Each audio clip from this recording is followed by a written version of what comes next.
Hola a todos, muy buenas noches y bienvenidos a este nuevo directo en el canal de YouTube, pero que también podéis seguir a través de otras plataformas como Twitch, como LinkedIn, como Facebook o como Twitter o X, ¿no? Tal como se la llama ahora.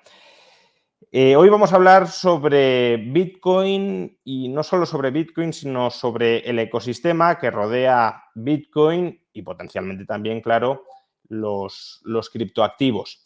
Vamos a hablar sobre los exchanges, la función que desarrollan y los peligros que pueden tener, porque durante los últimos meses hemos escuchado una cascada de escándalos, pues el caso de FTX o más recientemente el de Binance, que de alguna manera podrían levantar nuestras suspicacias sobre la labor que desarrollan los exchanges, cuál es esa labor y cuál está siendo y no debería ser, y por tanto sobre la conveniencia o no de utilizar uno de ellos.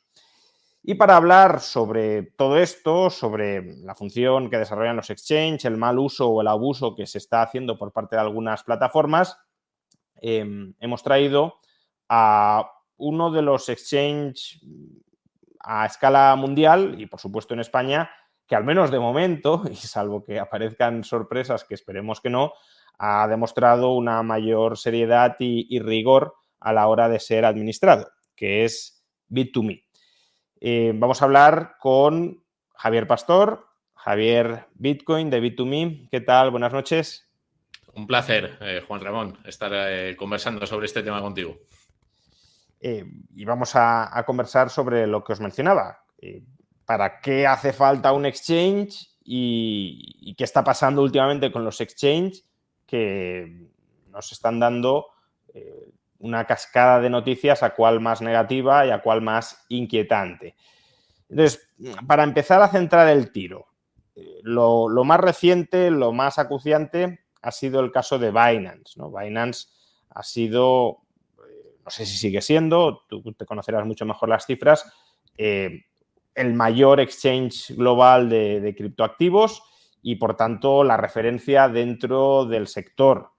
De hecho, hubo un momento en el que parecía que iba a absorber a FTX cuando cuando se desintegró como consecuencia del fraude masivo que se cometía en su interior y que se consolidaría como el gran jugador con absoluta diferencia frente a todos los demás, porque se nos decía, mantenía pues estándares de calidad y de rigor superiores a los del resto. No sé hasta qué punto podemos decir que esto sigue siendo así después de lo que hemos conocido durante la última semana, pero precisamente para centrar el tiro, ¿qué ha pasado o cuáles son las noticias que se han vuelto tan de actualidad durante esta última semana y que afectan a Binance? Bueno, antes de nada nos tenemos que remontar un poco para ver cómo hemos llegado hasta aquí, ¿no? Como bien introducías, los exchanges cumplen una función de intermediación entre el dinero fiat, ¿no? El dinero que tenemos en las cuentas bancarias, y los exchanges que tienen Bitcoin y otras criptomonedas y con las que podemos comprar y vender, ¿no? Esta actividad, pues evidentemente se desarrolla en una jurisdicción, en el caso de Bit2Me en España, pero también se puede desarrollar en otros países, como es el caso de Binance, en Estados Unidos y otras tantas ubicaciones.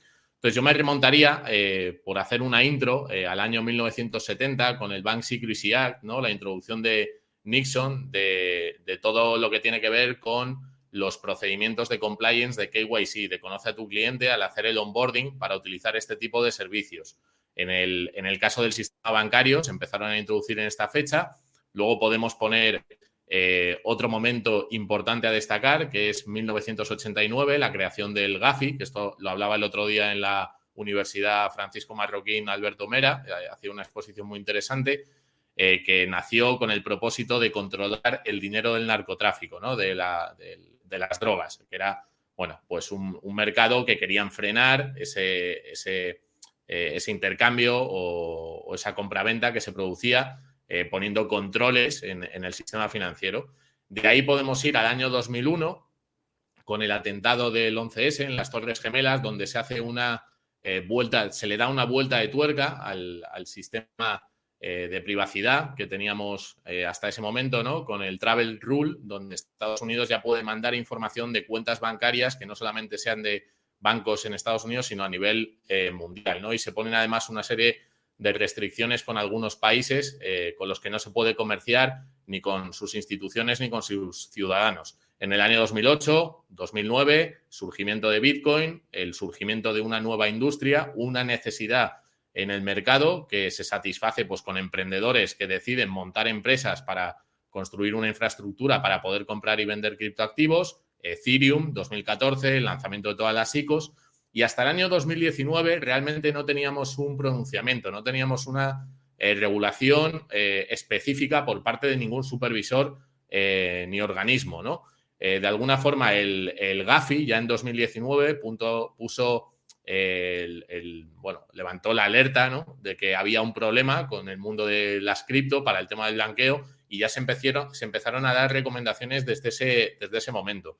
Nosotros, por ejemplo, en Bit2Me ya empezamos a tomar medidas después de la burbuja burbuja entre comillas, del año 2017-18, contratando, pues a un equipo de compliance que nos hiciera la gestión de onboarding, de conoce a tu cliente, ¿no? El KYC famoso, para más adelante, cuando los reguladores nos pidieran esa información, esa documentación, no tuviésemos problemas. En el caso de España, por ejemplo, esto hay que decirlo, tenemos un registro obligatorio en el Banco de España hasta la fecha para todo el tema de AML, anti-money laundering, prevención de blanqueo de capitales y luego una circular de publicidad de la CNMV para todo lo que tenga que ver con publicidad masiva, ¿no?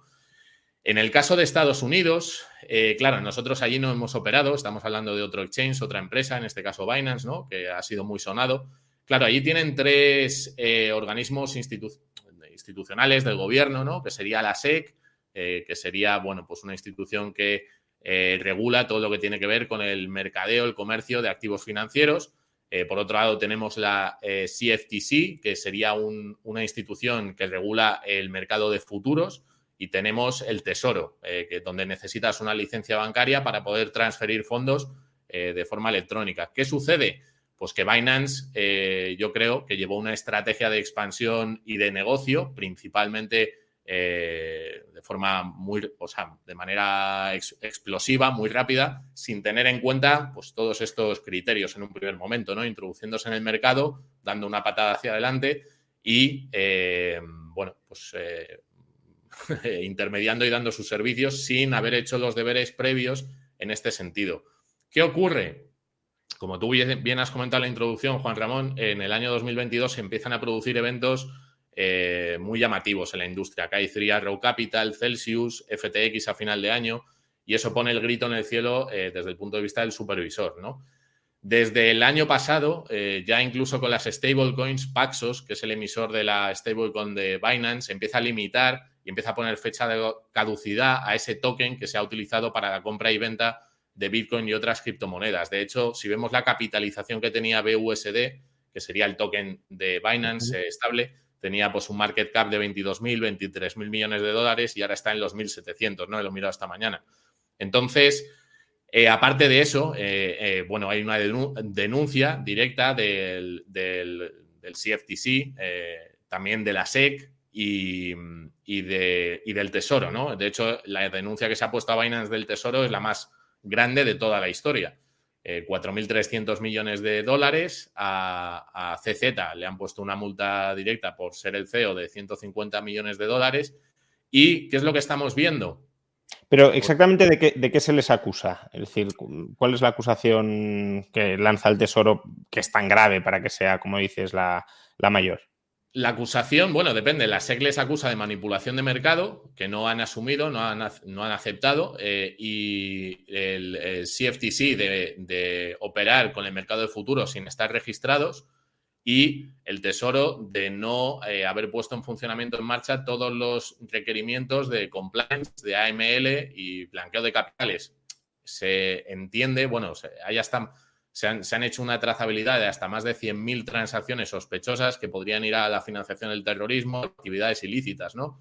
Dentro de la plataforma. Han llegado a un acuerdo que consiste en pagar esa multa y bueno, pues en principio van a poder operar. ¿Qué han pedido además a cambio el gobierno de Estados Unidos? Introducir personal del gobierno directamente en el exchange y cambiar al CEO. De hecho, ya ha entrado un nuevo CEO para poder seguir funcionando. Pero el tema de Binance, yo creo que, como decía, no solamente es un caso aislado, sino que lo vemos en repetidas ocasiones en diferentes plataformas y exchanges de Estados Unidos. De hecho, Kraken también ha tenido algún problema. Coinbase se ha registrado en el Nasdaq, ¿no? Va por otro camino. Ahora va a ser el custodio de los ETF que se están revisando por parte de la SEC. Y desde mi punto de vista, lo que está pasando ahora en el mercado es un antes y un después en lo que ha significado un exchange, una plataforma que nace con este ecosistema, digamos, y esto se ha repetido muchísimas veces, como el Far West, ¿no? Donde cada uno ha hecho ya deshecho lo que ha considerado, incluyendo el lanzamiento de tokens, las famosas ICOs y este tipo de cuestiones. De hecho, aquí en Europa tenemos una regulación, un marco europeo que se llama MiCA, que entra en vigor en los próximos 18-24 meses, el 1 de enero del 2026. Entonces, bueno, pues tenemos una serie de regulaciones, tenemos una serie de cambios que ya se están produciendo desde mi punto de vista para el buen funcionamiento del ecosistema desde el punto de vista del inversor tradicional, ¿no? Entonces, ¿cuál es el balance que podemos hacer? Bueno, pues yo creo que con el anuncio de la aprobación de los próximos ETF de los fondos más importantes de Estados Unidos, querían quitarse a todas estas malas prácticas del medio, solucionarlo, no darle ninguna excusa a la SEC para que siga retrasando el ETF Spot y finalmente pues lo aprueben, ¿no? Y dé un salto importante todo lo que significa Bitcoin, el mercado de los criptoactivos a nivel institucional y del sector bancario tradicional, ¿no? Creo que estamos en ese punto. Por tanto, a menos que aparezca nueva información, de momento lo que ha sucedido con Binance no tiene nada que ver con lo que sucedió con FTX. Lo de FTX fue una estafa directa a los clientes y lo de Binance es mala praxis, pero que en principio no tendría por qué redundar en perjuicio de los clientes, sino simplemente que no se han cumplido las regulaciones que establece, valga la redundancia, el regulador estadounidense para, en este caso, pues luchar contra el blanqueo de capitales, etcétera. Claro, efectivamente. O sea, Binance, bueno, pues en principio los fondos, la actividad que tiene, bueno, no ha tenido problema en ese sentido. FTX, pues como comentas, ¿no? Tenía una estructura que se parecía mucho más a un Ponzi que a una empresa. Y bueno, pues le han denunciado por mala praxis. Sí que es verdad que por el camino, digamos que por tema reputacional, pues muchas empresas que colaboraban o muchos actores del sector bancario, pues tienen un poco más de recelo, ¿no? Por esa imagen que se puede ver perjudicada. Y eso es un poco, digamos, lo que nosotros desde Bit2Me ponemos en valor, aparte de otras cosas que contaré después, bueno, pues el haber hecho bien las cosas y no tener problemas reputacionales, ni que en un momento determinado tú seas cliente de una plataforma y por este tipo de situaciones, pues que no puedas mover tus fondos, que podría pasar, ¿no? Entonces, bueno, son cuestiones... Vale, pero aún así es importante, ¿no?, diferenciar entre o tomar acciones que perjudican a terceros a no haber cumplido con las reglas exactamente que te marca el Estado, aun cuando ello no suponga un perjuicio directo sobre tus clientes, ¿no? Porque, claro, el caso de FTX es que era un escándalo para vaciar de patrimonio a los partícipes, a los clientes del exchange. En el caso de Binance, de momento no, aunque, claro, como dices, pues hay un problema reputacional y los problemas reputacionales pueden terminar afectando a la capacidad que tenga un exchange, en general una empresa, de responder a sus compromisos, ¿no? Porque en una industria donde la confianza es tan importante a la hora, por ejemplo, de refinanciar posiciones deudoras, el hecho de que haya una crisis reputacional pues tiene un impacto negativo. Sí, así es. Bueno, yo creo que el negocio de la custodia, el negocio de la intermediación financiera, necesita dar garantías y seguridad a los usuarios y a los clientes, ¿no? Y todo lo que no sea cumplir con la normativa, la regulación, sobre todo para el mercado más incipiente, pues para personas que no conocen la tecnología. Luego podemos avanzar y decir, bueno, es que alguien que ya conoce Bitcoin a lo mejor tiene otras formas de entrar y salir en este mercado, pero bueno, todos aquellos que quieren dar el paso y que quieren hacerlo de forma segura, pues con una empresa en la que puedan confiar porque cumple con la regulación que haya en ese país, pues es importante, ¿no? Vamos entonces a centrar el tiro de las preguntas en la figura de los exchanges. Precisamente estabas diciendo, bueno, puede haber otras formas, pero quien no conoce muy bien la industria, pues quizá lo normal sea acudir o hacer sus operaciones a través de un exchange. Explícanos, en términos muy sencillos, a qué se dedica un exchange como Bit2Me. Bueno, pues Bit2Me al final es, yo lo llamo un puente, ¿no? Que conecta el dinero fiat. A mí me gusta mucho comparar, yo al dinero fiat le llamo el dinero de la Unión Soviética, ¿no? Entonces, si quisiéramos salir de la Unión Soviética y cruzar ese puente, pues necesitaríamos hacerlo por alguna puerta o por algún lugar que nos Cuando dejaran dices hacerlo. dinero fiat, que a lo mejor es algo que todos entendemos, pero puede haber alguien que no, te refieres a nuestros euros, por ejemplo. Sí, o sea, justo. Sí, a mí me gusta especificar. El dinero fiat al final es el paradigma monetario en el que hemos nacido en los estados modernos, pues utilizan un dinero denominado dinero fiat, ¿no? Que son pues los euros, los dólares, el dinero emitido por bancos centrales, respaldado por los gobiernos y demás, ¿no? Entonces, ese dinero, desde mi punto de vista, que tiene muchas desventajas a nivel de libertad, sobre todo, bueno, pues yo le comparo con estar dentro de la Unión Soviética de los dineros. Entonces, tienes un nuevo tipo de dinero, que es Bitcoin, que está fuera de ese encierre que te puede hacer este tipo de dinero. Y cuando cruzas un puente, pues accedes a Bitcoin. Entonces, los exchanges lo que hacemos es cumplir una función de conexión entre el dinero fiat y Bitcoin y los criptoactivos. Entonces, tú para cruzar lo puedes hacer a través de una empresa que te otorgue, que te ofrezca este tipo de servicios de intermediación, donde puedes comprar, puedes vender, puedes intercambiar, puedes enviar esos criptoactivos fuera del exchange a un monedero que custodies tú mismo, que esto es importante también entenderlo, o puedes dejarlos en el exchange. Depende de cada usuario y su nivel de confianza y conocimiento, ¿no? Entonces, la función es muy, muy sencilla. Luego hay diferentes formas de comprarlo. Nosotros facilitamos un monedero visualmente muy, muy intuitivo, donde tienes los botones de comprar, vender, intercambiar, pero también tenemos una plataforma de trading de alta frecuencia, porque veía también de la audiencia que comentaban que las comisiones eran un poquito más altas. Efectivamente, en el wallet, que le llamamos a esa interfase, son un poquito más altas, pero si te vas a Bit2Me Pro, que es la plataforma de trading de alta frecuencia, pues puedes poner órdenes con spread, ¿no? Con una comisión mucho más ajustada, mucho más baja. Entonces, una vez tú tienes esa criptomoneda que has comprado previo a enviar euros a Bit2Me, te has tenido que registrar, has tenido que hacer el alta con el onboarding, bueno, pues todo este proceso de lo que hablábamos al principio, ¿no? De KYC, que Bit2Me cumple desde el año 2019 para poder tener servicio con los bancos que operan en España, porque si no cumples con esos criterios no te dan servicio y tus clientes no pueden enviar ese dinero, pues puedes utilizar ese Bitcoin, puedes coger ese Bitcoin y enviártelo a un monedero de autocustodia o dejarlo en Bit2Me. Eso como cada uno decida, ¿no?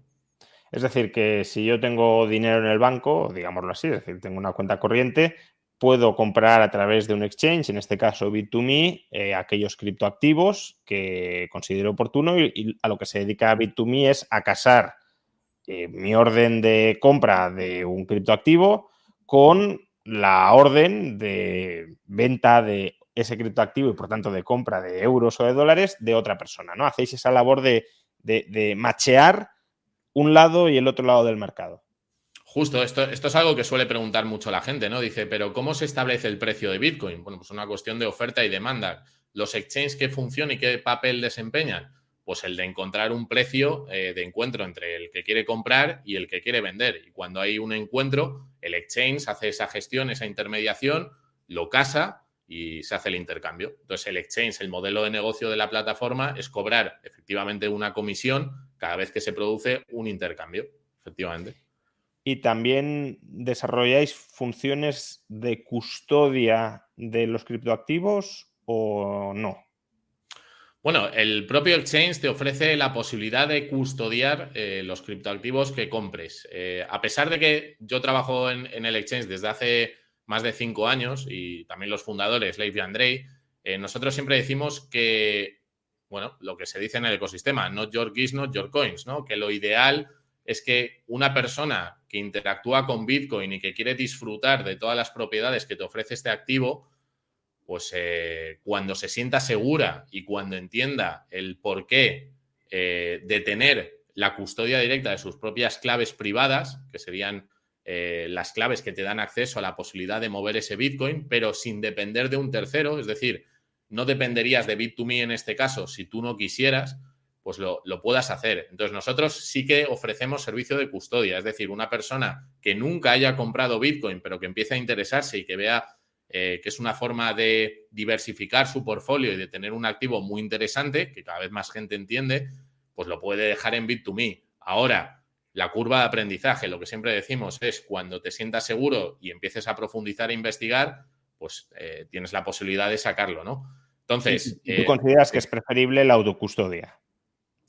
Claro, yo creo que la autocustodia es lo que te hace realmente utilizar la tecnología como tal. ¿Por qué? Porque igual que tenemos el dinero fiat, los euros, los dólares, que nos obliga a depender de la confianza en terceros, ya sea tu banco o ya sea el Banco Central o ya sea el Estado, que no se endeude más de lo que debería, ¿no? Y al final lo tengamos que pagar todos con inflación pues en el caso de Bitcoin es un activo real, es un activo digital, pero es un activo real, es como el oro. Tú cuando compras oro se lo puedes dejar a un tercero que te lo meta en una bóveda y que te cobre una custodia, o lo puedes dejar en tu jardín enterrado. Bueno, pues con Bitcoin lo que puedes hacer es dejarlo en Bit2Me, pero dependerías de Bit2Me para esa custodia, o tener tu propio monedero de almacenamiento en frío, que se llama, que es desconectado de Internet, y guardar las claves privadas. Yo entiendo que haya personas que no se sientan todavía del todo seguras y prefieran otras formas de custodia, ¿no? Pero bueno, yo siempre recomiendo aprender y descubrir esa posibilidad. Y entonces, ¿a qué riesgo se expone el que utilice un exchange, sea Bit2Me u otro exchange? Aunque también, si quieres comentarnos las ventajas relativas en ese sentido de Bit2Me, pero ¿a qué riesgo se expone una persona que custodie sus criptoactivos a través de un exchange? Bueno, al final, justo es la dependencia de la empresa en la que confíes. Nosotros llevamos operando desde el año 2014, tenemos más de 1 millón de clientes de 90 países del mundo y a través de la plataforma solamente en 2021 transaccionamos más de 2.000 millones de euros, ¿no? Entre cripto y fiat. Claro, no nos ha pasado nada. Tenemos un sistema de ciberseguridad y una comparativa que encargamos también a la revista Cointelegraph, que es el referente de comunicación dentro de la industria, uno de los referentes, y nos hizo una tabla comparativa donde, bueno, pues nos ponía que en ciberseguridad éramos la plataforma más segura, comparada pues, con Kraken, con Coinbase, con Binance y con otros exchanges, ¿no? Que también tenemos criterios y auditorías que hacemos de forma constante, la prueba de reservas tan famosa, ¿no? Y que nos permite ver a tiempo real si los fondos están o no, y todo este tipo de cuestiones. Entonces, también tenemos un seguro de 150 millones de euros con Ledger, que es un acuerdo que tenemos con ellos. Y bueno, tenemos unas ciertas garantías, aparte de que hicimos una ronda el año pasado, abrimos para que pudiesen entrar en la estructura empresas. Telefónica invirtió directamente en Bit2Me y eso supuso también, bueno, pues un voto no solo de confianza, sino de seguridad de que la empresa tiene las cuentas bien ordenadas, ¿no? Entonces Pero, por creo, ejemplo, sí. pongamos un escenario muy estresado, esperemos que no suceda, pero si Bit2Me quebrara, ¿qué pasaría con los fondos que están siendo custodiados por Bit2Me? Claro, nosotros tenemos segregada la cuenta de los clientes de las cuentas de Bit2Me, eso es importante, es decir, tenemos depósitos uno a uno de los clientes separado del balance o de la actividad de la empresa, entonces no pasaría nada, lo que pasaría es que la actividad de la empresa terminaría, pero los clientes tendrían acceso a su Bitcoin y su criptomoneda, que creo que va por ahí, ¿no? Es decir, que en términos financieros no hay un riesgo como tal si cumplís con todo lo que decís que hay que cumplir. el riesgo puede estar en si hay ciberataques, ¿no? Si hay ciberataques, si consiguieran vencer vuestras defensas de esos fondos custodiados, ahí sí que habría un riesgo respecto a la autocustodia. Pues fíjate que el tema del ciberataque, ahí, bueno, de 1 a 10 tenemos un 8 en valoración dentro de todos los criterios y somos el exchange más seguro. Evidentemente, los hackers tratan de llegar, ¿no?, a saltarse las barreras de seguridad que ponga cualquier exchange. Nosotros, afortunadamente, bueno, pues hemos tenido incluso premios del exchange más seguro que hay y de momento pues no tenemos que lamentar ningún ataque con éxito, ¿no?, de ningún hacker. Entonces ya digo que, bueno, estos son 8 años de actividad, de muchísimos clientes, de muchísimas operaciones, de custodia de muchos fondos y no hemos tenido problemas. A ver, yo... ¿Y el seguro del que hablabas cubre también el riesgo de ciberataques? Es decir, que si hubiese un ciberataque y un cliente perdiera sus fondos porque se los ha robado un hacker, ¿el seguro entraría ahí? El seguro entraría si es responsabilidad de Bit2Me, porque si es responsabilidad del cliente, Claro.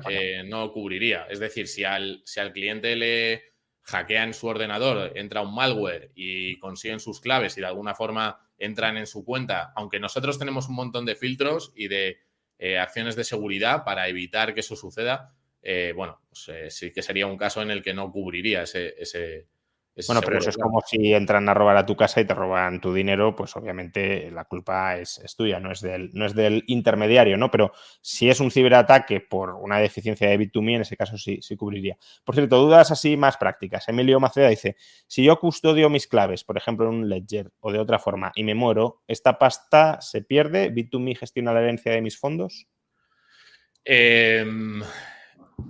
Nosotros sí que hemos tenido algún caso de algún cliente pues, que desgraciadamente falleció y sí que al presentar, bueno, pues documentación la familia hemos liberado esos fondos, ¿no? Claro, la ventaja que tiene tenerlo en Bit2Me pues es justamente la que comentaba esta persona, ¿no? Que tenemos delegada o que la persona no es responsable de las claves si no se siente segura, porque sí que es verdad que si alguien tiene la custodia de sus palabras y las pierde y no es capaz de, bueno, pues no las puede encontrar o tiene algún problema, pues ese dinero en Bitcoin no es recuperable. Claro. Esa es la ventaja de tenerlo en Bit2Me, que en el fondo, bueno, pues delegas esa responsabilidad, tienes otros riesgos, como hemos hablado, pero sí que podrías recuperar tu dinero o tu familia, en el caso de que sea una herencia, ¿no? También se puede dejar en testamento. Dejar en testamento pues que tienes una cuenta abierta en Bit2Me con unas cantidades X y que la persona lo tenga más fácil a la hora de venir. Si no tienes ese testamento, pero efectivamente eres un familiar directo, un hijo o un hermano o un marido o una mujer, pues evidentemente pues también lo liberamos, ¿no? ¿Qué ejercicio de transparencia hacéis? ¿No? Porque la transparencia en el caso de los exchanges es muy importante, bueno, cualquier empresa, pero en el sector financiero especialmente, para trasladar confianza y credibilidad. ¿Vosotros cómo os desnudáis ante el público? Pues de momento no nos hemos desnudado como tal. Sí que es verdad que es algo que nos vienen pidiendo todos los usuarios, que tengamos un protocolo de auditoría con el público, no tanto a lo mejor con un inversor privado que quiere participar de la estructura, sino con el público. Creo que eso es algo que va a llegar. Fíjate, la ley MiCA nos habla de que marketing crypto assets, que comentábamos antes, bueno, pues habla de la honorabilidad, la gobernanza, la segregación de fondos y una de las cuestiones que resalta es justamente la transparencia, ¿no? Y esa auditoría que hasta hoy no ha sido exigida por parte de los clientes. Esto es como ir al banco y decir, oye, quiero saber si el depósito que hice aquí está invertido o no en bonos que han perdido el 30 o el 40% en el último año. Pues tampoco te lo van a decir, pero creo que eso es algo que la industria de, por lo menos los exchanges que operan con este tipo de activos, pues tienen que trabajar y tienen que poner encima de la mesa. Yo de momento no conozco a ningún exchange que haga esto de forma constante, que hagan un screenshot en un momento determinado de una dirección y digan que tienen esos fondos. Bueno, pues no sé, porque vemos que hay movimientos y tampoco está muy claro, ¿no? Pero que es una demanda que yo valoro y que creo que tiene todo el sentido. Si tú dejas los fondos en un exchange que te digan o que puedas ver a tiempo real si efectivamente están ahí, pues creo que tiene que llegar, tiene que llegar.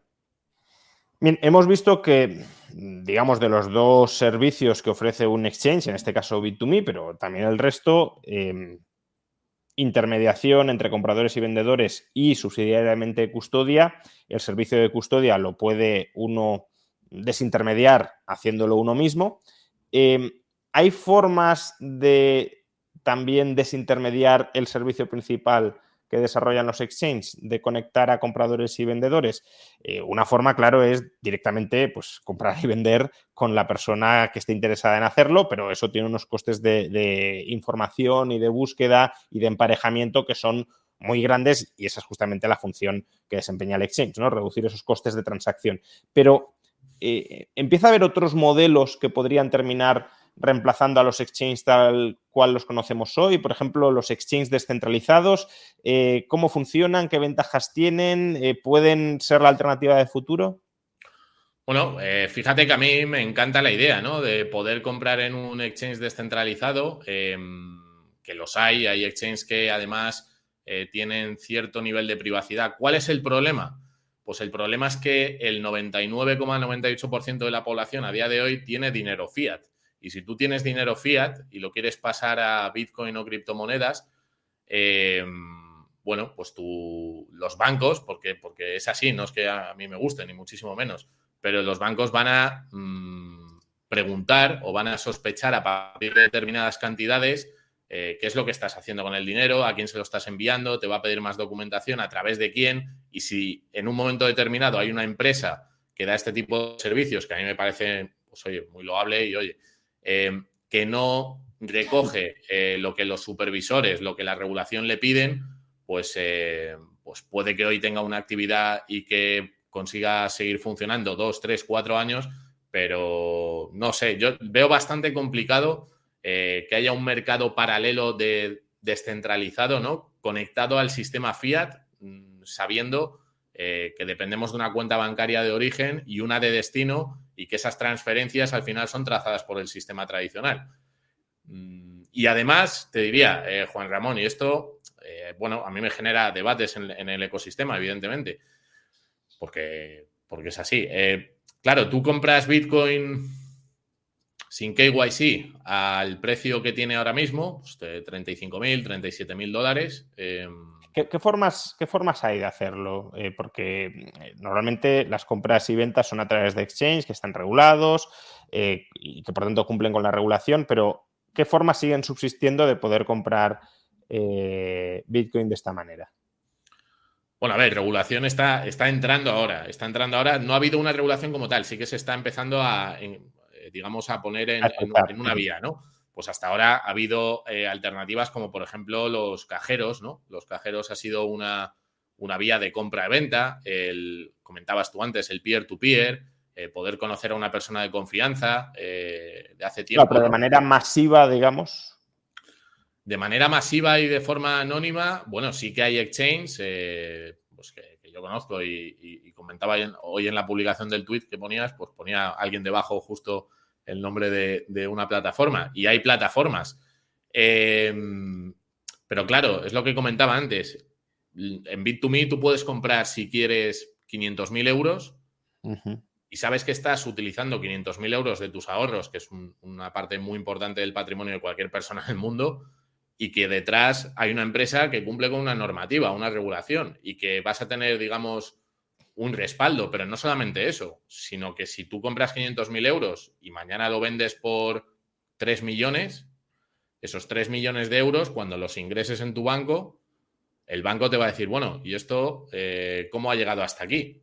Hablo de España, ¿eh? Yo sé que el mundo es muy grande y que hay jurisdicciones que funcionan de otra forma, pero hablo de España. Si tú compras Bitcoin, con la volatilidad que tiene, en un momento determinado puede multiplicarse por 2, por 3, por 5 el valor o el precio y de repente venderlo. Y si no lo has comprado a través de un sistema que deje una trazabilidad con una identificación, pues el propio banco te puede decir, oye, pues no te recibo el ingreso. O puedes tener otro, o si quieres utilizar ese dinero para otro tipo de inversiones, te pueden poner pegas, porque es así. Entonces a ver, depende del plan de vida que tenga cada persona, depende de pues eso, de los riesgos o del estrés que te quiera ocasionar este tipo de inversión. Yo creo que ir a través de plataformas alternativas o de cajeros o de otros servicios, pues tiene que existir y tiene que estar ahí y es algo bueno. Pero para gran parte de la población que nunca ha interactuado con Bitcoin y criptomonedas y que ha escuchado de todo, saber que tienes una empresa que cumple con la normativa, la regulación, la supervisión, pues es importante a la hora de comprar y vender. Porque si tú luego quieres tener todo ordenado para hacer tu declaración para pagar los impuestos que te correspondan, pues es lo que más te va a ayudar en ese Claro, sentido. lo que pasa es que puede haber gente que no quiera pagar esos impuestos y que por tanto se quiera saltar los circuitos oficiales, ¿no? Pero entonces ya te vas metiendo potencialmente en problemas, ¿no? Claro, bueno, si alguien a lo mejor en Argentina nos reciben ahora con los brazos abiertos, quién sabe, ¿no? A ver, esto es como todo. Si tú tienes, bueno, pues tu futuro aquí en España y quieres estar aquí, quieres, bueno, pues tenerlo como una alternativa de inversión, que Bitcoin no solamente es una inversión, no solamente es especulación, Bitcoin es muchísimo más y en cada país significa una cosa esta tecnología, ¿no? Pero bueno, yo creo que tener un servicio, de verdad, una empresa, o sea, yo es que estoy muy orgulloso de haber trabajado en Bit2Me desde hace 5 años, haber visto cómo ha crecido, cómo hemos ayudado a muchas personas a que descubran Bitcoin y a que hagan una inversión y tengan la seguridad y la garantía del servicio de una compañía pues que tiene cara y ojos, ¿no? Al final. Entonces, que no digo que lo que no tiene cara y ojos no funcione. Yo no digo eso, pero que creo que tiene una serie de ventajas que también tenemos que destacar, porque no todo el mundo es igual ni quiere el mismo servicio o la misma experiencia cuando compra y vende Bitcoin, sobre todo la gente que empieza, ¿no? Hombre, yo diría que, aunque a lo mejor en un mundo liberal libertario sería preferible que no hubiese este tipo de regulaciones donde controlan tu identidad y las transacciones que efectúas, si el Estado lo impone, pues tiene que haber o surgirán y habrá y la gente querrá utilizar vehículos que cumplan con esas regulaciones y que por tanto sepas que al utilizarlos no vas a tener ningún problema con el Estado porque te pueda buscar las vueltas de no te has ajustado exactamente a esta parte de la ley que yo he aprobado, pero también es positivo que haya alternativas que bordeen esa regulación y que por tanto no le otorguen al Estado un control absoluto sobre aquellas personas que no quieran ser controladas. No, absolutamente. De hecho, bueno, para eso ha nacido Bitcoin, ¿no? No es un activo para comprarlo por 10 y venderlo por 20. No es una alternativa a un medio de pago que utilizamos hoy, que es el euro, que funciona relativamente bien. Tiene otras funcionalidades. Entonces, bueno, yo creo que esto los exchanges cumplen una función muy importante a día de hoy, que es conectar un sistema que funciona muy mal y que nos está llevando al empobrecimiento de forma cada vez más evidente a todos, con una alternativa que, bueno, no sabemos hasta qué punto va a triunfar. Yo creo que sí, que va a tener muchísimo éxito, eso es mi opinión, que tiene otra serie de ventajas y que te permiten atesorar riqueza al margen del alcance de lo que comentabas, Juan Ramón, del Estado que haga una mala gestión, ¿no? En un momento determinado. Entonces, cómo lo compres, cómo lo custodies y cuál es tu plan de vida, pues todo eso son decisiones y cuestiones que hay que valorar, ¿no? A la hora de comprar. Por cierto, ha llegado un superchat más específico sobre perspectivas de futuro de organización de Bit2Me. Dice, hola, tengo el 30% de mi portfolio en Bit2Me y la recomiendo como exchange. ¿Bit2Me contemplará trading de futuros de cripto en su herramienta Pro? Bueno, a día de hoy no podemos dar ese servicio de futuros porque no hay una autorización. Nosotros sí que es verdad que tenemos la plata Bit2Me Pro, es la plataforma de trading de alta frecuencia. Y nuestra intención no solamente es vender Bitcoin y criptoactivos. Ahora mismo, bueno, pues estamos en el sandbox en un régimen piloto de la CNMV para desarrollar productos financieros tokenizados utilizando la tecnología DLT. Y bueno, es otra línea de negocio, ¿no? Y dentro de este futuro, bueno, pues el tener este tipo de productos de trading lo tenemos en el roadmap, pero claro, dependemos también de los supervisores, ¿no? Decías que Bitcoin es una alternativa descentralizada para transferir riqueza a largo plazo al margen del control estatal y del régimen de moneda fiat. Sin embargo, los exchanges, tal cual están organizados hoy, tienden a una cierta centralización. No es que sea exactamente lo mismo, pero por buscar un cierto paralelismo, sería algo así como el banco de la moneda fiat. Ya digo, no es lo mismo porque el banco desarrolla otras funciones y hace otro tipo de intermediación, pero al fin y al cabo no deja de ser, pues eso, un estrato de centralización dentro de un ecosistema concebido como puramente descentralizado. ¿No hay ahí una cierta tensión entre la filosofía de Bitcoin y la función del exchange o no la hay? Bueno, a ver, tensión en la filosofía sí hay, ¿no? Porque todos los que creemos en Bitcoin, al final, al trabajar en un exchange centralizado, pues tienes que asumir que tienes que cumplir con una serie de requisitos, de criterios, como hemos hablado, del sector tradicional que te impone como empresa, que tienes que asumir tú los costes, además, hay que decirlo, pues una serie de, bueno, pues protocolos de KYC, de onboarding, lo que hemos hablado, origen de fondos, todo este tipo de cuestión, para dar servicio a tus clientes, a personas que quieren comprar esa tecnología, ¿no? Pero el problema no está en Bitcoin y yo tampoco veo el problema en los exchanges. El problema está en que nos hemos acostumbrado a vivir en un sistema fiat donde el sector bancario, donde las tres propiedades del dinero, que son unidad de cuenta, medio de intercambio, almacenamiento de valor, le han sumado sistema de control.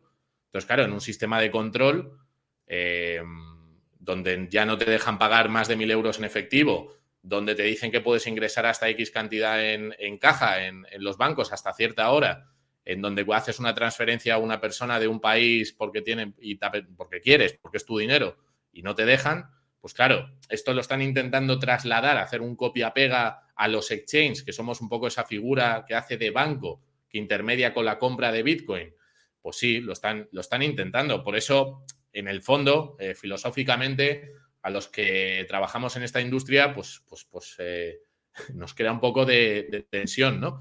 Y lo que le decimos a la gente es, trata de formarte, trata de aprender cómo se custodia Bitcoin y da ese paso, ¿no? No te quedes en el solamente lo compro para ver si se revaloriza, porque no es o sea, yo entiendo que la percepción de la población en general, sí que es verdad que los que estamos en la cámara de eco de Bitcoin, pues le vemos muchísimas más utilidades y funcionalidades, pero la gente, tú sales a la calle y te dice, bueno, me cuentas todo esto de Bitcoin y su historia y el dinero y tal, pero ¿cuánto va a valer dentro de un año? ¿Cuánto va a valer dentro de 2 años? Y no es eso. Lo que tenemos que entender es que vivimos en un sistema que nos empobrece cada vez más, que nos controlan, que nos coartan la libertad y que el dinero vinculado o dependiente de un tercero, en este caso los estados, los bancos, etcétera, trabaja para ellos, no trabaja para ti, que eres el que genera riqueza. Y eso es lo que tiene que entender la gente y separar el dinero duro del dinero dependiente de terceros, que tenías el debate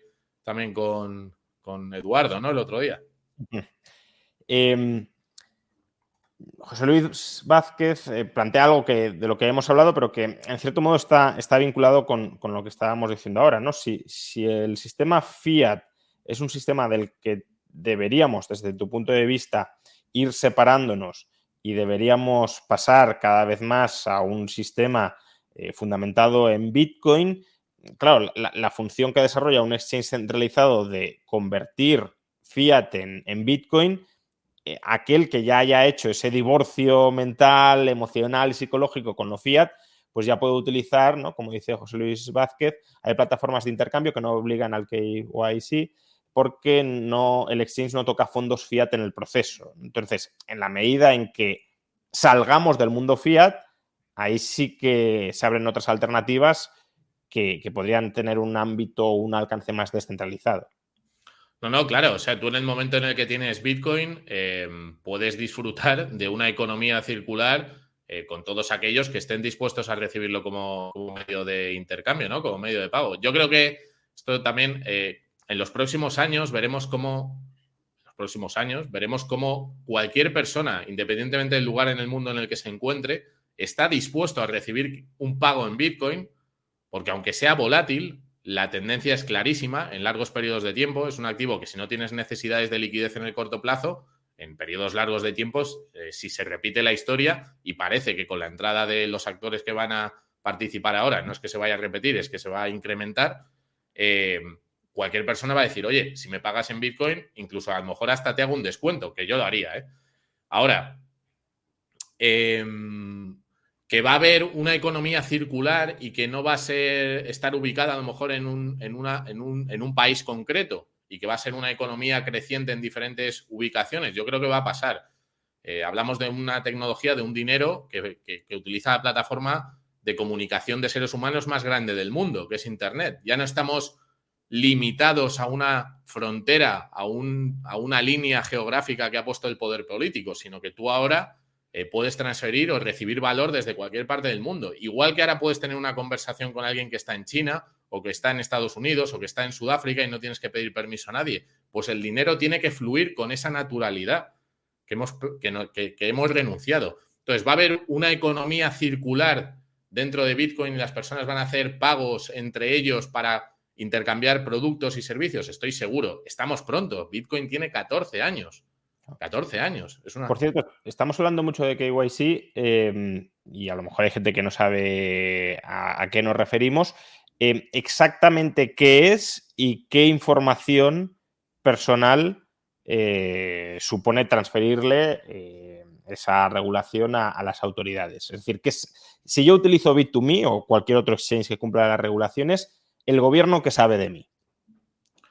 Bueno, pues lo que le pedimos al cliente cuando primero, ¿qué es KYC para la gente KYC, que no... las siglas en inglés es Know Your Customer, que sería conoce a tu cliente, que como comentaba, esto viene de 1970, del Bank Secrecy Act, que se empezó a extender por todo el sistema financiero y tiene un coste además para todos los bancos y los exchanges de 300.000 millones de dólares, que no es tontería. Esto también lo decía Alberto el otro día. Entonces, el KYC es la obligación que tiene la empresa que te da servicio, igual que si tú vas a un banco a abrirte una cuenta bancaria, te van a pedir tu DNI, te van a pedir el pasaporte, te van a pedir documentación para ver si pueden darte servicio o no de entrada, para saber quién eres. Y después, si quieres utilizar tu dinero para comprar o vender, se te va a solicitar también la actividad económica que respalda el dinero que vas a utilizar. Es decir, si tienes una empresa o si eres autónomo, si tienes una nómina, si tienes unos ahorros, si has vendido un inmueble. A mí o sea, personalmente me parece muy duro a veces. Y hay clientes que me escriben y me dicen, oye, Javier, pues me estás pidiendo la herencia, ¿no? Que es algo muy personal. Pero al final es algo que no elegimos nosotros, que es que se nos exige. Entonces, eso es lo que le pedimos, pero no hablo de 1.000 euros, no hablo de 2.000 euros, hablo de personas que compran a partir de 20, 30, 50.000 euros, ¿no?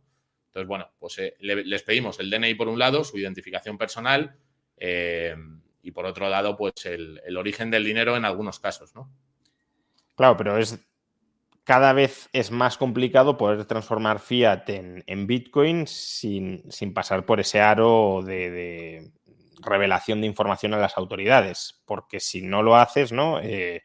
Digamos, la procedencia de esos fondos va a estar permanentemente bajo sospecha y en cualquier momento te pueden levantar la ceja y te pueden sancionar o expropiar, pero también en contrapartida el hecho de que entres en el registro también ya te ubica a sus ojos y te vuelve más controlable por su parte.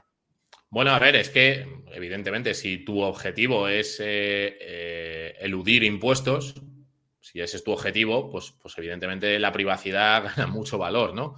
Si tu objetivo no es eludir impuestos, sino estar tranquilo, invertir en un activo y hacerlo a través de una plataforma que cumple con la normativa, pues ahí ese es el valor añadido que tienes haciéndolo a través de Bit2Me.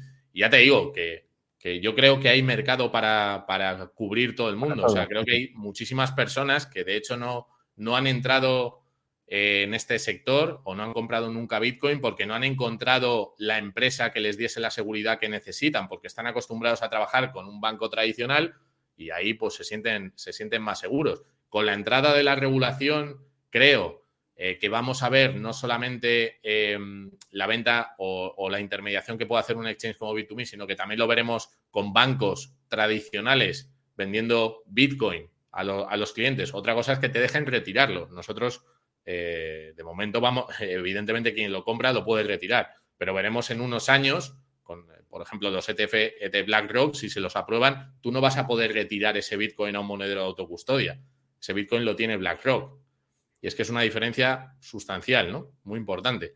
Entonces, bueno, pues veremos qué sucede en los próximos años. Y volviendo a esos exchanges potencialmente descentralizados, no entre fiat y Bitcoin, sino entre criptoactivos que no requieran esa revelación de información, en el chat comentaban, bueno, el Estado lo terminará prohibiendo, es decir, el Estado al final va a exigir que todo el mundo que tenga alguna labor de intermediación en lo cripto, por llamarlo de alguna manera, recabe la información que el Estado le exige. Pero ¿hasta qué punto se pueden prohibir estos intercambios descentralizados, ya sea peer-to-peer o a través de exchanges descentralizados? ¿Realmente el Estado tiene capacidad para prohibir Bitcoin o para prohibir estos mercados descentralizados organizados para transar Bitcoin u otros criptoactivos? Para prohibir Bitcoin, desde luego que no. Para prohibir mercados alternativos, tampoco, porque el mundo es muy grande y hay muchas alternativas. Pero es lo que comento, Juan Ramón. ¿Que va a haber mercados alternativos? Sí. ¿Que la población, la mayoría de la población no los va a utilizar? Porque hay que tener conocimientos avanzados o un nivel de confianza que te lleve hacia allí más alto, pues seguramente, ¿no? Y la gente va a querer algo seguro, algo que que sea sencillo.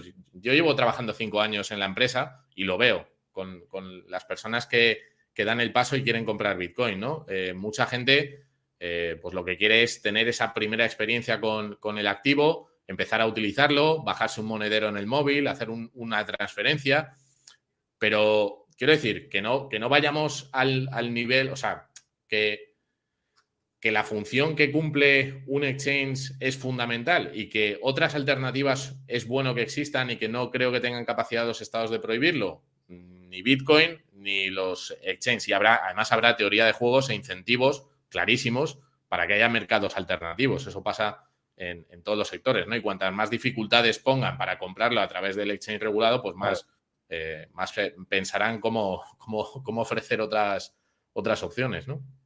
Uh-huh. Y en ese sentido, estás diciendo, bueno, pues si regulan mucho lo oficial, pues la gente se irá por lo extraoficial, ¿no? Pero como quizá paradigma de la oficialidad, parece que a medio plazo vamos encaminados a un tipo de dinero que siga siendo fiat, pero que se entremezcle con lo cripto, ¿no? Que sería el caso del euro digital. ¿Cuál es tu opinión sobre pues el euro digital, el dólar digital, las monedas digitales de los bancos centrales que parece que están en camino y cómo crees que eso va a afectar a Bitcoin? Bueno, pues yo creo que la CBDC o el euro digital son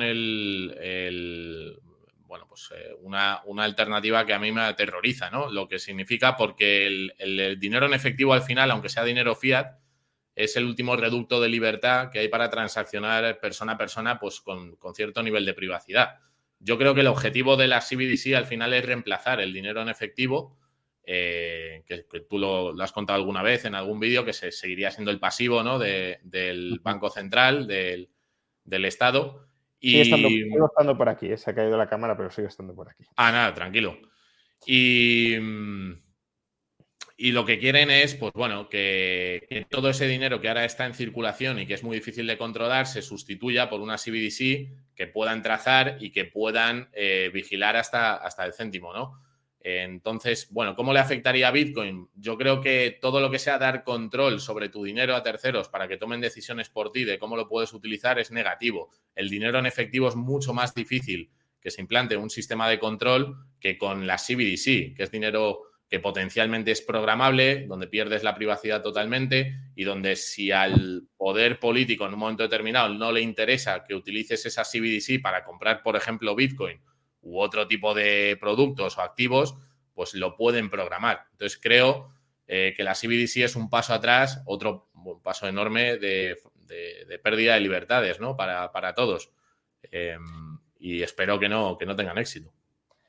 Pero en este sentido, quiero decir, la CBDC sería como el caso extremo de potencial pérdida de privacidad, pero también en los exchanges hay una cierta pérdida de privacidad precisamente por las regulaciones de Know Your Customer.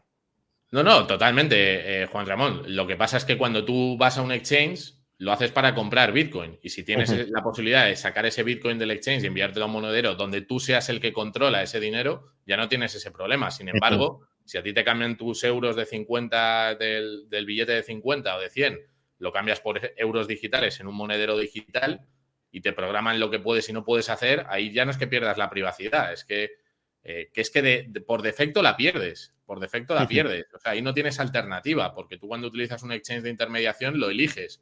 Pero ahí es que estamos hablando de que el dinero, el cash tradicional, se convierta a digital y, bueno, pues yo lo veo pues terrorífico, ¿no? Lo veo muy mal. Entonces, de alguna manera, ¿tu recomendación cuál sería? Que la gente estudie y aprenda mucho más sobre Bitcoin, aunque solo sea como posible alternativa o refugio frente a lo que puede estar por venir en el caso de las monedas digitales de los bancos centrales. No, bueno, no solamente por la venida de las monedas digitales de banca central. Yo creo que los ciclos de crisis que hemos vivido desde que empezó el acuerdo de Bretton Woods, cada vez que han bajado tipos y luego los han tenido que subir para controlar la inflación, pues vamos a ver con el nivel de deuda que tenemos, pues una crisis muy importante. Entonces, creo que la solución que ponen encima de la mesa siempre los gobiernos es imprimir más dinero, endeudarse más, y que eso lo que hace es erosionar el valor de tu moneda, erosionar el valor del euro. Entonces creo que Bitcoin, ya no solamente por la entrada de la CBDC, creo que por la adopción institucional que se va a producir y la aceptación que va a haber por cada vez más países, más ciudadanos que entienden el valor que tiene tener un activo no dependiente de terceros, inconfiscable, si está bien custodiado. Bien custodiado me refiero a que tengas tú las claves. A pesar de que lo hayas podido, o aunque lo hayas comprado en un exchange con KYC, porque lo puedes custodiar tú, aunque estés identificado, luego tú verás lo que haces con el Bitcoin, pues creo que hay muchas más razones, ¿no? Pero que el caso de la CBDC es clara, que sería una razón más para tener Bitcoin, sin duda. Sí, lo que pasa es que activos que proporcionen, digamos, el servicio de proteger el valor de tu patrimonio frente a la inflación o frente a los impagos, etcétera, los hay muchos. La cuestión es que Bitcoin es inconfiscable y te protege frente a riesgos más específicos de que el Estado vaya ya directamente a por ti, ¿no? Que diga, bueno, sé que tienes esto y te lo voy a quitar. Pero claro, en ese sentido, ¿hasta qué punto? Y vuelvo siempre a lo mismo, pero creo que es importante reflexionar teóricamente sobre ello, ¿no? ¿Hasta qué punto el KYC no está revelando que tienes Bitcoin y, por tanto, si el gobierno tiene identificado que tienes Bitcoin, aunque Bitcoin sea inconfiscable como tal, porque, hombre, si tú tienes tus claves, el gobierno, hombre, puede llegar a torturarte para que se las reveles, pero en principio parece que no llegaremos a esos extremos, pero sí puede decir, oye, yo sé que tienes Bitcoin, no me las vas a dar, porque sé que no me las vas a dar, pero te voy a imponer una obligación tributaria por esas Bitcoin que tienes de todo lo que ganes en la economía formal durante los próximos 10 años, por ejemplo, todo el 30%, el 40% adicional a lo que ya vas a tener que pagar, me lo tienes que dar como forma de transferirme ese valor que está en Bitcoin, que sé que está en tus Bitcoins, pero que no te puedo quitar porque tus Bitcoins son inconfiscables. Bueno, que lo sabes, aunque hayas hecho con KYC, eso habría que matizarlo. O sea, lo pueden sospechar, pero saber a ciencia cierta no lo pueden saber 100%. Y luego, por otro lado... O sea, que no hay un control absoluto aunque hayas hecho KYC. Hombre, hay mucha gente que se le han perdido las claves privadas y no hay forma de recuperar ese Bitcoin. Y tampoco sabemos si esas claves dónde están, ni quién las tiene, ni nada. Pero bueno, el caso, comentabas, que hay muchos activos para protegerse de la inflación. En el fondo, claro, tú tienes un activo totalmente portable, digital, que en el caso del oro a lo mejor te protege, pero si te tienes que ir de España porque hay un gobierno pues con el que no coincides o que te persigue o lo que sea, cruzar la frontera con oro va a ser muy complicado. Aunque hayas hecho la compra con KYC de Bitcoin, va a ser muy fácil irte a otro país, ¿no? Entonces, ¿la privacidad es importante, Juan Ramón? Por supuesto que es importante. Los exchanges que damos servicio y que cumplimos con la normativa tenemos otras ventajas que no tiene comprar sin KYC, las tenemos. Por eso digo que esto depende de la persona, depende de la persona y de la valoración que haga cada uno. Yo creo que comprar en Bit2Me tiene muchas ventajas para muchísima gente y comprar sin KYC tiene ventajas para otra gente, claro. Efectivamente. Claro. Entonces, creo que es compatible y no creo que sea un negro o un blanco, ¿no? Que las dos cosas tienen sus cosas buenas y menos especialmente buenas, ¿no? En el mundo hiperregulado en el que vivimos, donde si quieres estar dentro de los confines de la legalidad, pues tienes que tener actores que cumplen esa legalidad y a través de los cuales puedas actuar sabiendo que está todo en orden para el Estado. Sí, pero no solo para el Estado, porque a lo mejor hay personas, claro, como decía antes, a lo mejor nosotros nos movemos en círculos de personas que tienen un conocimiento tremendo, ¿no? Pero muchísima gente, de verdad, que no ha tenido experiencia previa de lo que es comprar criptomonedas, ni, hombre, pues si hablamos, pues estaba Leo, ¿no? Comentando ahí en los tweets, que luego le escribiré, que sí, que hay servicios diferentes que te dan otra experiencia distinta, por supuesto, pero que creo que todo lo que sea facilitar salir de los gulags soviéticos del dinero fiat es positivo y que si lo haces a través de un puente en el que tienes que dar tu pasaporte, en el que hay iluminación y saben quién eres, pero has cruzado y te has ido al lado occidental, pues llevas mucho ganado. El problema es que te quedes en el otro lado. Ahora, que te quieres saltar la valla por allí porque eres una acróbata y cortas ahí las vallas de espino, bueno, pues oye, fenomenal. Tiene ventajas y desventajas, como todo. Vamos, que si quieres ser un inmigrante legal, pues está bien que puedas serlo. Y si quieres ser ilegal o irregular, a lo mejor también tiene otras ventajas. Claro que sí. El Estado te tiene menos supervisado, no tienes por qué pagar impuestos ni cotizaciones sociales, pero también te expones a una mayor desprotección o a que te sancionen y te repatrien si te encuentran, ¿no? Claro, o sea, al final depende del objetivo de cada uno. Yo creo que aquí tendríamos que ver caso a caso, pero creo que el del 90% de las personas, que todos, estoy seguro de que tú también, Juan Ramón, o muchos de los que nos ven, que tienen un conocimiento altísimo, sus primeras experiencias fueron a través de exchange, que bueno, que a lo mejor en aquel momento cuando compraron no les pedían KYC, pero fueron a través de exchange centralizados. Quiero decir que todos tenemos una curva de aprendizaje, tenemos un proceso y que hay que entender eso también. Y no pasa nada. Ahora, que a mí, personalmente, me encantaría poder vender, que cualquier persona que quiera comprar Bitcoin en Bit2Me lo hiciera sin tener que requerirle toda esta información, claro. No te quepa duda, no te quepa duda.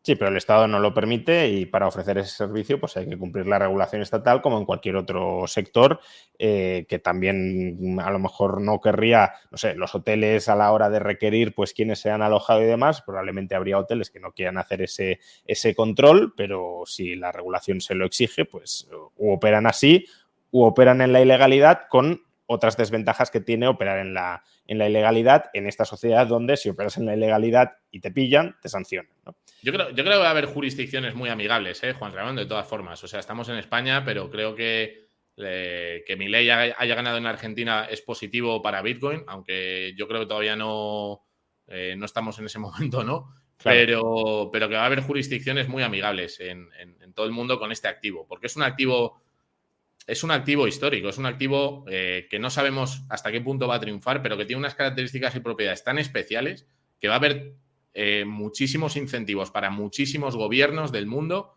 o para muchísimos ciudadanos del mundo para aceptar e intercambiar este valor, ¿no? Este activo. Por cierto, una duda técnica que llega, Sebas John Parr dice, ¿cuántos nodos utiliza Bit2Me para hacer la verificación? Nosotros no utilizamos, que yo sepa, no utilizamos nodo. No sé si hay alguien del equipo técnico, pero que yo sepa no utilizamos nodo. De todas formas, si a esta persona le interesa y quiere seguirme en redes, pues lo consulto y se lo contesto directamente. Muy bien, pues ya llevamos más de una hora de conversación sobre Bitcoin, los exchanges, la relación a veces de amor que puede existir, otras veces de odio, pero en todo caso de diversidad de opciones para que la gente pueda pueda escapar, ¿no? Decía Javier, del gulag soviético, ya sea con el puente, iluminación, control de pasaportes o saltándose la valla sin que nadie lo vea, pero en cualquier caso que tenga esa forma de salirse. Y además ya has expuesto también cuáles son las ventajas relativas a tu juicio de Bit2Me frente a otras plataformas de exchange que se siguen utilizando. Algunas de ellas han estado en el ojo del huracán durante la última semana, como ha sido el caso de Binance. Pero bueno, incluso omitiendo eso, ¿no? Digamos que Bit2Me ofrece ciertas ventajas relativas frente a ellos que trascienden ese escándalo transitorio al que se puede haber sometido Binance. Sí, por añadir, que no sé si lo he dicho, pero hay mucha gente que hace operaciones de trading, de compra-venta, y me pregunta si nosotros cobramos por la custodia de Bitcoin, ¿no? Si tiene algún coste. No lo tiene. O sea, solamente se cobra por la compra, por la venta, el intercambio, ¿no? Nada más. Muy bien, pues si queréis averiguar algo más sobre Bit2Me, sobre este exchange español que ofrece pues, ese servicio de intermediación, compra-venta de moneda fiat versus activos, criptoactivos en general, pero hoy nos hemos centrado en Bitcoin porque creo que tanto a Javier como a mí es el activo en el que tenemos algo más de confianza frente a todo el resto del universo llamado cripto. Ese exchange, ya digo, que ofrece esa intermediación, como el resto de exchange, y también servicios de custodia, aunque el propio Javier recomienda que lo ideal en este caso es llegar a la autocustodia como paso final del proceso de aprendizaje. Si queréis saber más y queréis empezar a operar o queréis operar en mayor medida, aunque sea para adquirir, por ejemplo, Bitcoin y transferirlas al monedero de cada uno, pues encontraréis la dirección con promoción incluida además de los servicios de Bit2Me en la caja de descripción de esta entrevista y también, para quienes no la estéis viendo en directo, en el comentario destacado de la misma. Pues muchas gracias, Javier, por tu participación. Ha sido un placer compartir impresiones y que nos amplíes información para tanto los que ya son expertos en esta materia como los que se están iniciando, para que sea comprensible y se puedan contraponer puntos de vista, ya digo, en ocasiones pues muy de la mano, en otros pues, con polémica, como existe en prácticamente todo lo cripto. Muchísimas gracias. Pues un placer, Juan Ramón. Muchísimas gracias a ti y un saludo a tu audiencia. Pues muchas gracias a todos por habernos acompañado en esta más de una hora de entrevista a Javier Pastor de Bit2Me. Y lo dicho, si queréis obtener más información sobre Bit2Me, la encontraréis pinchando en la dirección que aparece en la caja de descripción de este vídeo o en el comentario destacado. Muchas gracias por acompañarnos y seguiremos con los directos, entrevistas, tertulias, quizá chats en el canal durante el próximo mes de diciembre. Hasta entonces, muchas gracias por seguirnos.